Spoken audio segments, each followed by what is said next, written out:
او د اسلام یو ادب دا دی او دا ډېر بهترین ادب دی چې کله د چا کره زه اجازت غواړم بلا اجازت په پردو دروازو زه منه نه وځم. الله سبحانه وتعالی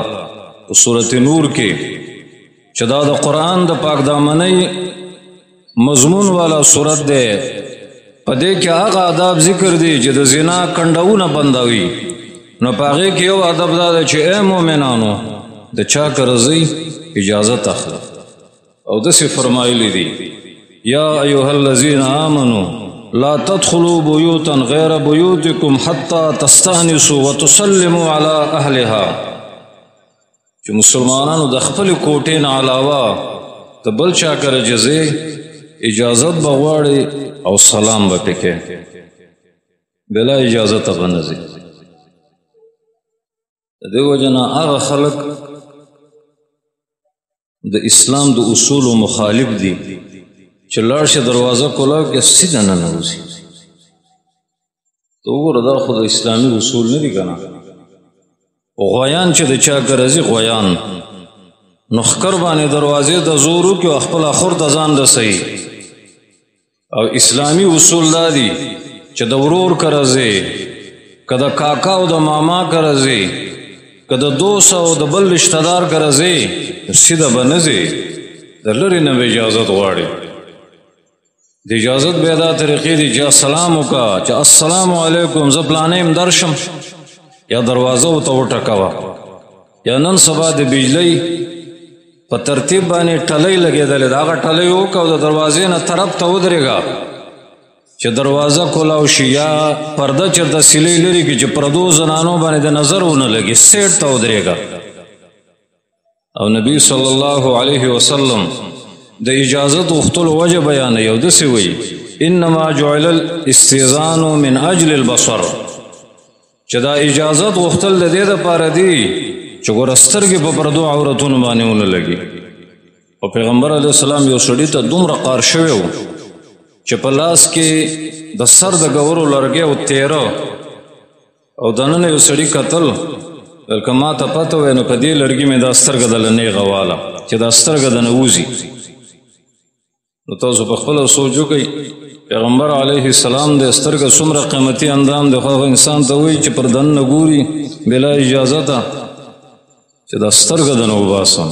او د اجازت دا آداب دي چې 3 ځل به اجازت غواړي درشم بیا ووایې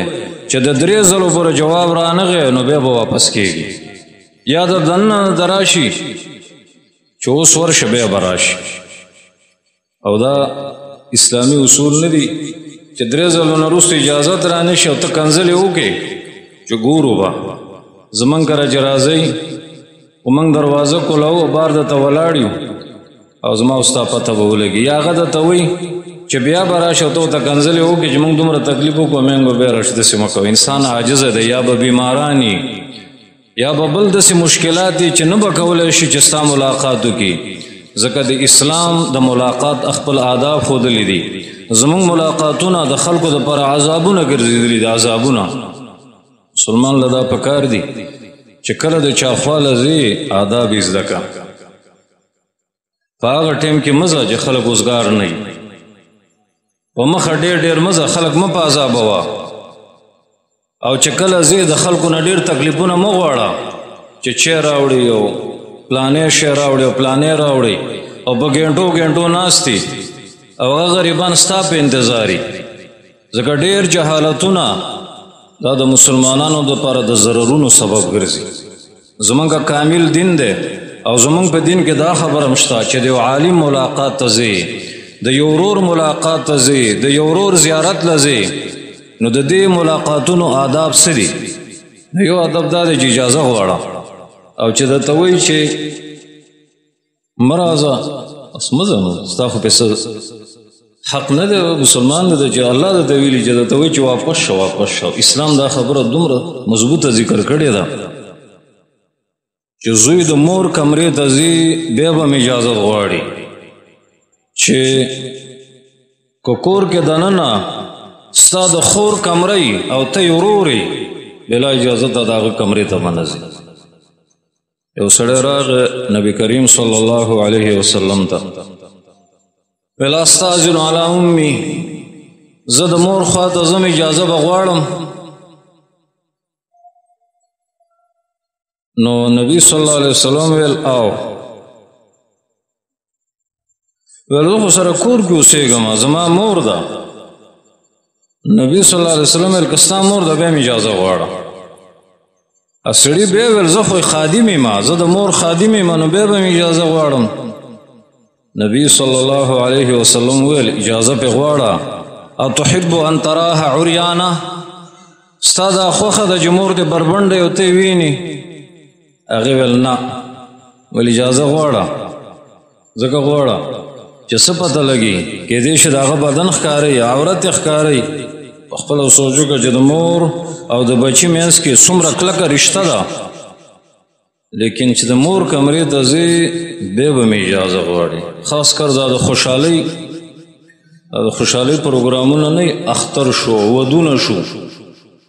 او یا نور پروګرامونه شو په دې کې چې ګوري نو د قبیلې ټول هلکان ننوځي او بار ته راځي بلکې ملګرو خبردار بیدار اوسېږئ د موبایلو د لاسه داسې فاسقان هلکان دي چې د واده ویډیو کوي او بیا نیټ ته ورکوي او په دې کې زنانه راغلي ځانونه یې ښایسته کړي د هغو دا خیال چې موږ دننه کور کیو او په دې کې داسې بې باکه د غلط تربیت والا هلکانې چې هغه د دې ټولې مجموعې تصویرونه وباسي د داسې بې باکۍ ځای ته زنانه ولو همدا پکار دی چې مه ځئ تم معلومات کوه چې داسې خلک چې د پردې لحاظ نه کوي او که ځای د هغه که عمر راغی لکه هوټل چې نو دغه ځای د ماشومانو او زنانه